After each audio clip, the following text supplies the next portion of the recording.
is Daily Blast Live. We're talking about what you're talking about. Real, honest, entertaining, live. DBL starts right now. 3, 2. Welcome to DBL. It's Monday, February 15th, President's Day, huh? Woo! I'm Tori here with Lindsay and Erica. Before we get started, I have to offer my dear friend a happy 40th birthday yesterday. Yay! How do you feel? Thank you. I feel amazing. I'm like, okay, this is 40. Okay. Look at this power suit. What do you mean? How does she feel? I Look did at her. decide to step up to this is 40, yes. Yeah. Now, we don't know what's going to happen tomorrow, but today I wanted to go red velvet in honor of the Valentine B Day. Absolutely. And we both walked in, Lindsay and I go, is that velvet? It was amazing. All right, we're starting with a story we know is affecting just so many of you. You've written us. We want to get to it, either because you're at home with your kids or your grandkids right now, or you're a teacher or you're a custodial staff at a school. About a third of students nationwide have been doing their learning virtually. But now there's new hope. More students can return to classrooms safely. The CDC released some new guidelines to get kids back into the classrooms, including the obvious safety measures, right? Like social distancing, hand washing, masking. But the CDC director said vaccinating teachers was not a prerequisite for reopening schools. Meantime, COVID cases across the country have fallen sharply, which has led many people to ask why. Experts say it's not because of the vaccine. Instead, it's because more people are actually following safety procedures. All right, neither of us have children, which is interesting, but I just wanted to say, what's your thought about sending nieces, nephews back to school? My biggest concern, to be honest, is the teachers and the custodial staff. If they're unprotected, they're walking into what I think is a trap.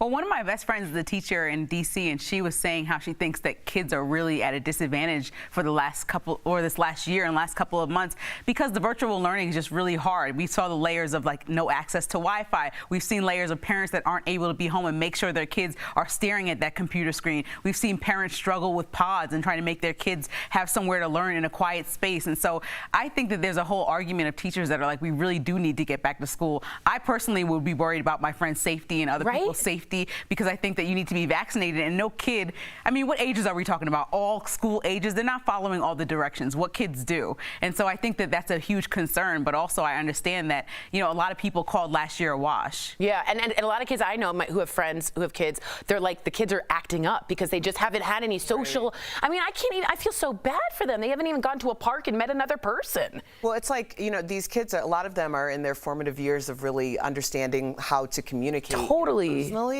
But at the same time, my biggest question is, how accessible has the vaccine been to the demographic of teachers? That's a great point, Erica. Are there teachers out there who want the vaccine but haven't been able to get it? Like, what's that story? What's the status? Because if you're going to send them back, at least send them back with options. Yeah. We already disrespect our teachers by not paying them enough. Let's not send them in without any kind of protection. That's my take. If you are a teacher, please write us in. We'd love to hear from you. Or if you have kids or grandkids, please, we'd love to hear from you as well. Well, we're switching gears to a big story that's coming out of Hollywood. I don't know why I said it. Chris Harrison, the longtime host of The Bachelor, announced, he's stepping aside from the show, including moderating the upcoming After the Final Rose ceremony. Now, it's all over comments he made defending a contestant. Her name is Rachel Kirkconnell, and she is one of the women vying for Bachelor Matt James this season. Let me take you back if you don't know anything about this. The controversy stems from photos like these of Rachel attending an antebellum plantation-themed ball for her sorority in 2018. She did apologize for the photos, saying they are offensive and racist.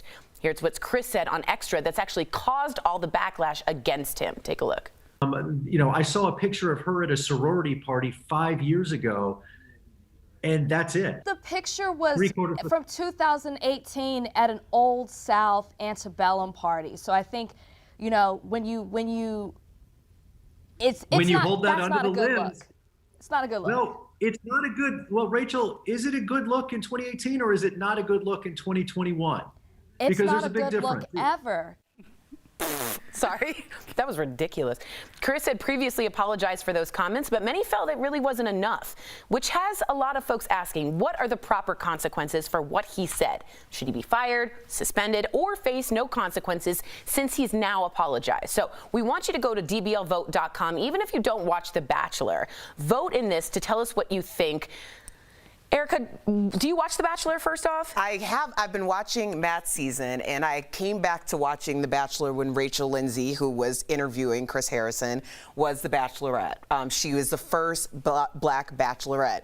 That's a part of this issue. Yeah. You came on to her platform, a woman who has fought for representation and equality and equity when it comes to representation on this show and Bachelor Nation, directly to the higher-ups, has not been quiet about it at all. I had her on my podcast a month or so ago, and we talked about this. So for him to come on and decide that he's going to defend the actions of someone who is being accused of doing racist things and exhibiting racist behaviors to a woman that he should actually be opening up a door and just listening and figuring out why this is not okay, as opposed to offering his take on it. At the end of the day, he's conflating a bunch of issues at this point. It's like the Morgan Wallen thing. At least he has sense enough to say, hey, even though some of you support me, don't support my actions. Like, I was wrong.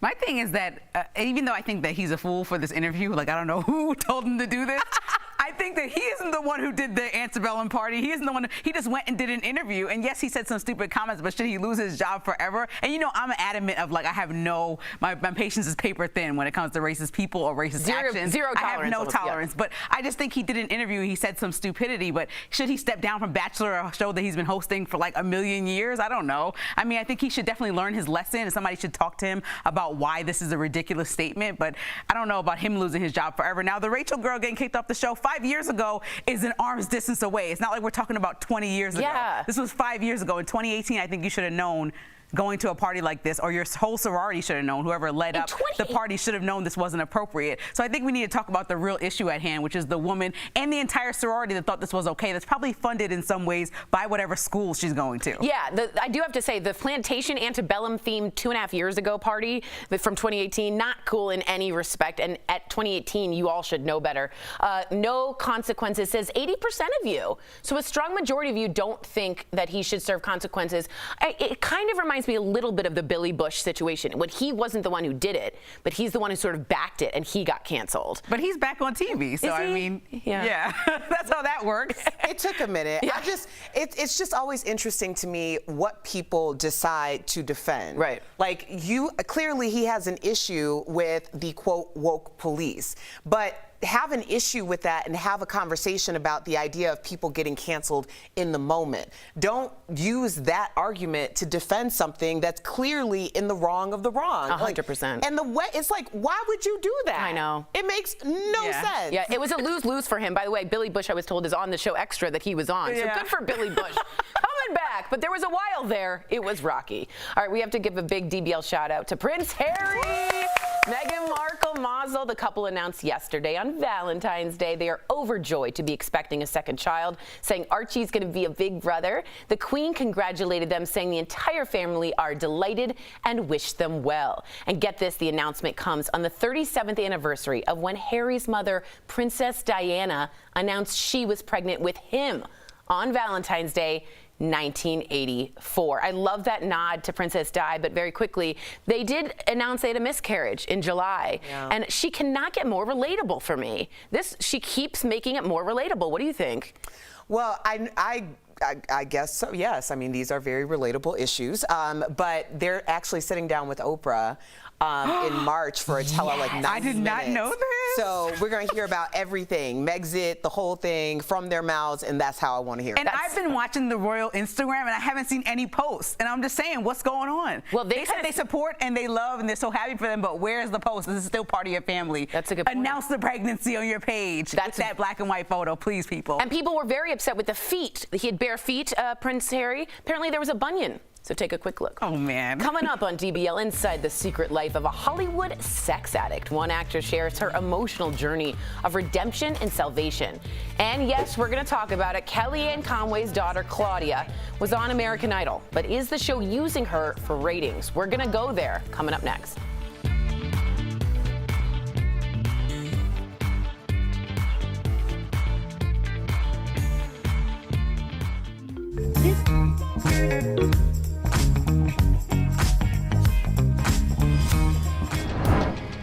This February, DBL is all new every day. No, I think that's ridiculous. Really? Okay. Like, it is such a joke. I was shocked. I meant for you to chime in on. I don't know what you're saying. DBL is just getting started. Here come the Pistons. I love this story. Stick with us in 2021. We're going to have a great year. Let's get cooking. Call Custom Construction today at 960.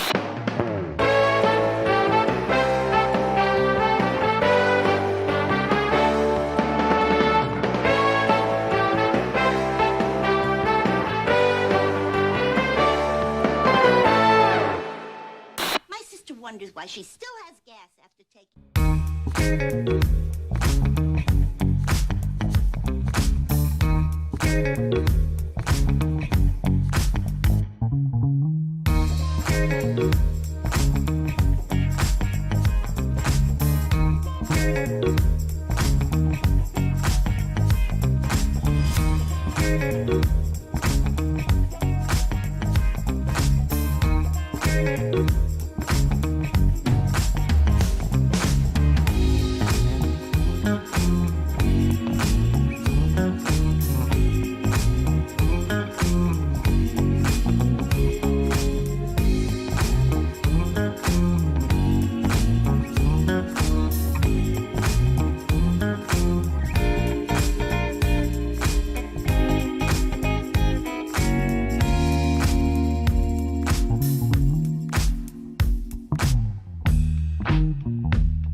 Welcome back to DBL. A big shout out to our co-workers tuning in from home during the pandemic.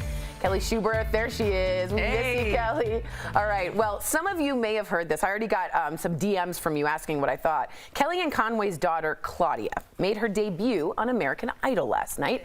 During her audition, 16-year-old Claudia talked about the family drama between she and her parents, and that what we've been seeing play out on social media. Still, her father, George Conway, who was with her for support, even got emotional when talking about his daughter's dream to be a singer. And Kellyanne gave her daughter a virtual pep talk right before facing the judges. Now, during the audition, Katy Perry stopped Claudia from singing her first song and then asked her for another, so she switched to Adele's When We Were Young. Take a look. You look like a movie. You sound like a song. My God, this reminds me of when we were young. Let me fall. Afterwards, Katy Perry had some advice for Claudia. Let's take a look. You have to calm the storm that is around you. Meaning, before you sing, you need to get off your phone. You need to stop reading your comments. Push it aside. Because if not, you may not ever rise above your dad or your mom. So it wasn't unanimous, but Claudia did get her golden ticket and is going to Hollywood for the next round.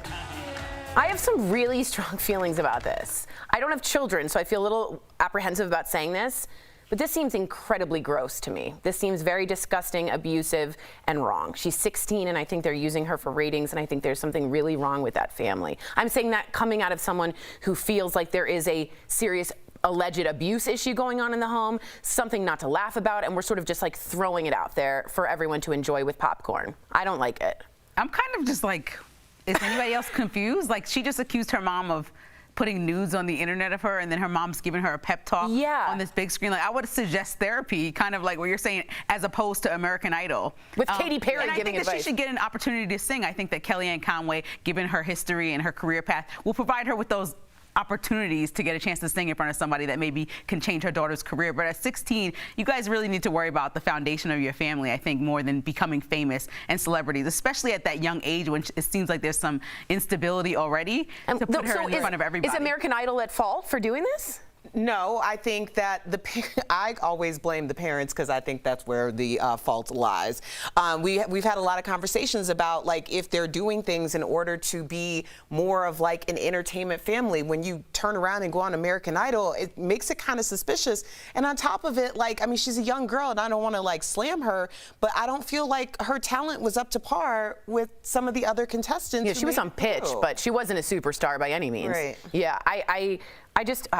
I don't know. Katy Perry, good for you for giving some motherly advice and everything, but that person needs a real therapist, and that family needs some real help. That's my opinion. Write us in if you disagree. Coming up on DBL, an actress's firsthand account of being addicted to love and sex. Why it's just as real as alcohol and drug abuse.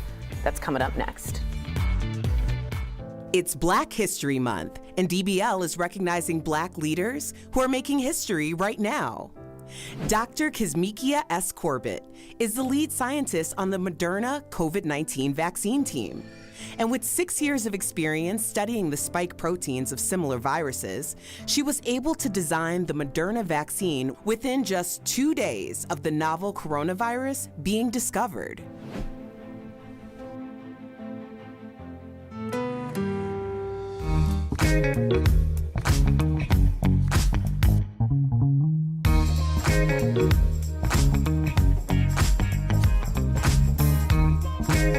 We're talking tax season 2021 and answering some of the most asked questions about how the stimulus checks might affect them.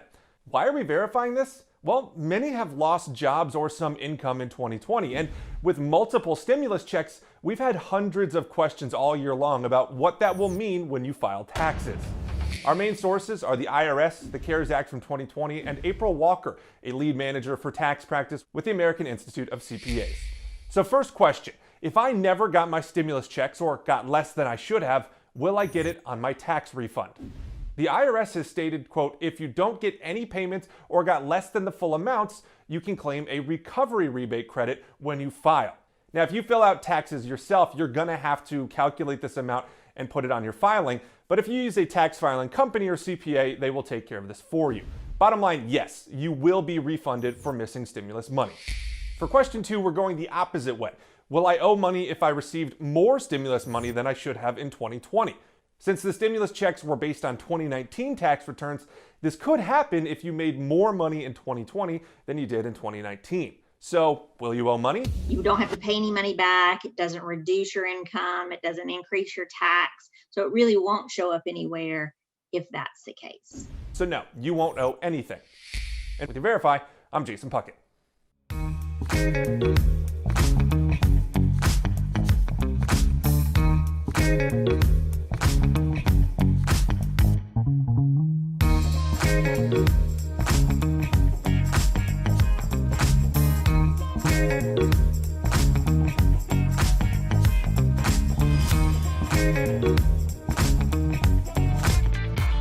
Welcome back to DBL. Actress Brianne Davis has been a recovering sex and love addict for 11 years. And today, she's bravely spilling the tea in a fictionalized version of her past in a new novel, Secret Life of a Hollywood Sex and Love Addict. Earlier, Sam spoke with Brianne in today's very enlightening DBL Spotlight. Brianne Davis, welcome to DBL, actress, director, and now author. I'm glad that you're just talking about addiction in general. This is something that's near and dear to my heart as someone that goes to Al-Anon regularly. And can you put into perspective how it is the same disease as alcohol and drug addiction? First of all, I want to say that sex and love addiction is the deadliest disease. It's actually worse than drugs and alcohol. We're addicted to people. We use, like alcohol uses a bottle, we use a person. The reason I think people don't understand it is because our society amplifies it. They glamorize sex, they glamorize falling in love, and they never show paying the bills, taking out the dog. We don't glamorize what a real relationship looks like. So we have this unrealistic expectation on another person. What advice would you give to somebody who believes that they may be struggling with an addiction, a sex addiction or a love addiction? And what does rock bottom mean for you? What happened when you hit yours? So my first advice would be there's 40 questions on Sex Love Addicts Anonymous. And if you answer yes to more than 5, this may be something you should look into. For me, my bottoms look like this. I found myself after a traumatic experience in my life where a mentor died. And I found myself 2 days later on a movie set, on location, about to blow up my relationship with my boyfriend I live with that I loved. And it just made me think, like, here's someone I love, I care about, I would be best friends with, and I'm flirting with someone I don't even like. It was just this huge reality check for me. Like, it's me. The problem is me, not the other people. Interesting.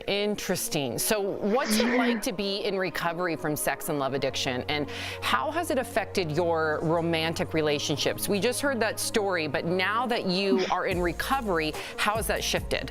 Well, here's the beautiful thing I like to say. I'm still with the same man today. Yes. We've been together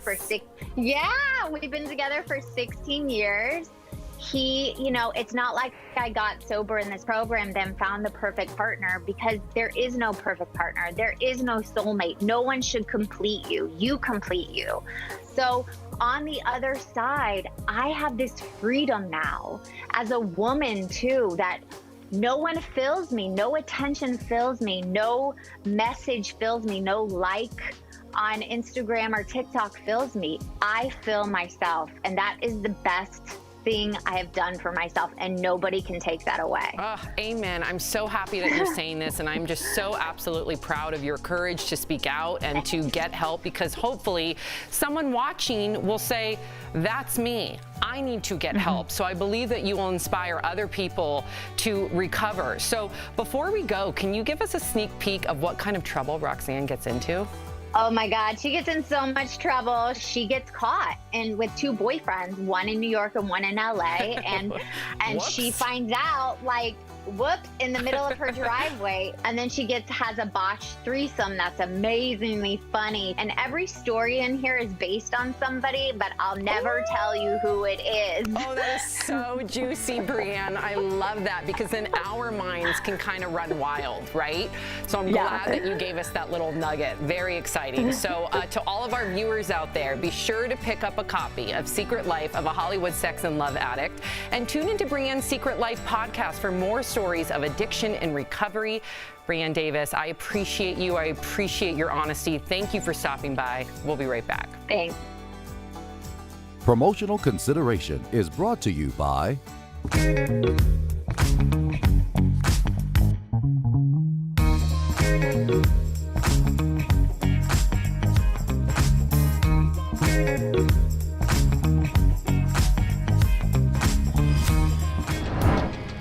This February, DBL is all new every day. No, hold on. No, I think that's ridiculous. Really? Okay. Like, it is such a joke. I was shocked. I meant for you to chime in on. I don't know what you're saying. DBL is just getting started.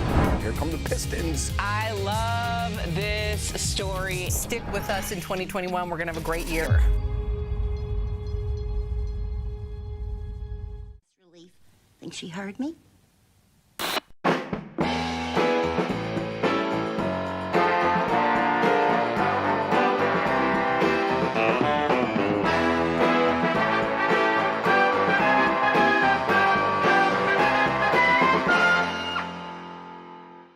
Is America's #1 choice in minivans.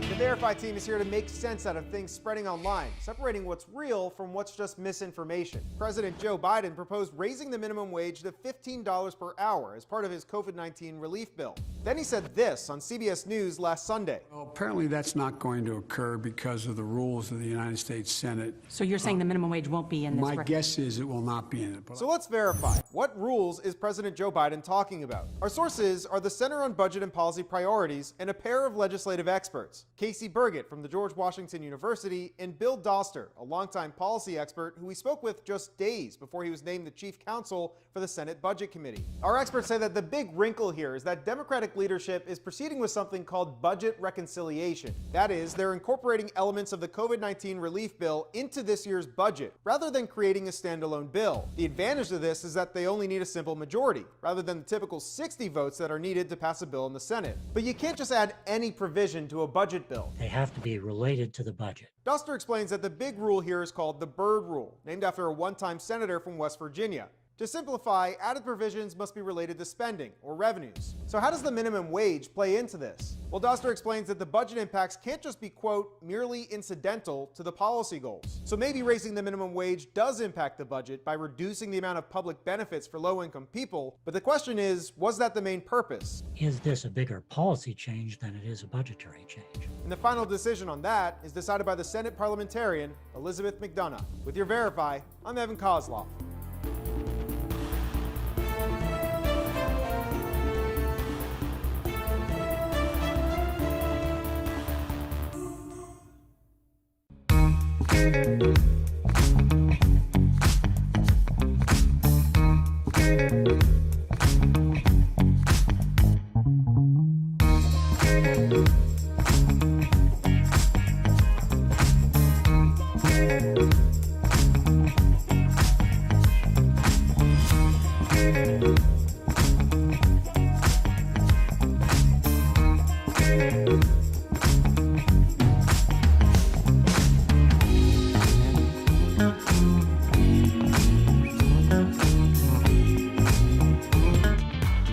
Welcome back to DBL. We love sharing your comments. First off, so many saying happy birthday, Erica. So much love from all of you.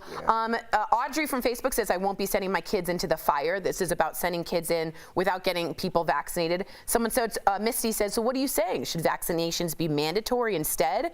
Frankie says, without the funds necessary and protections in place, what's the point of reopening?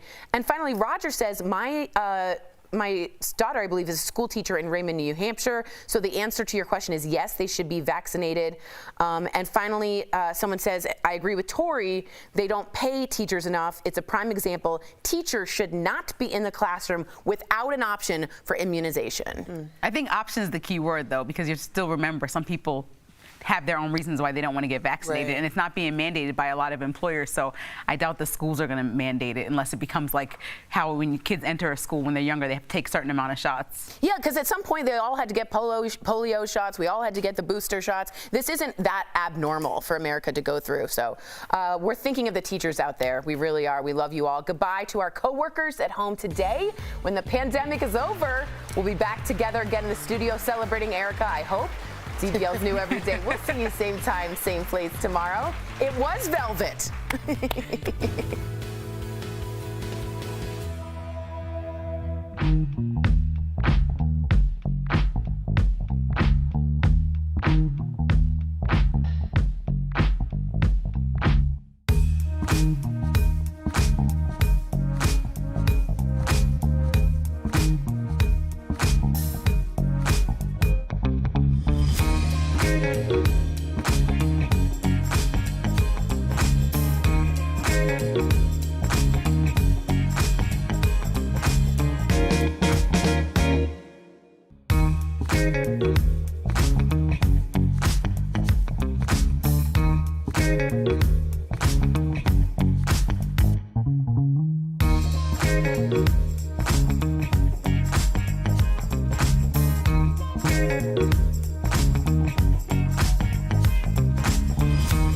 Thank you.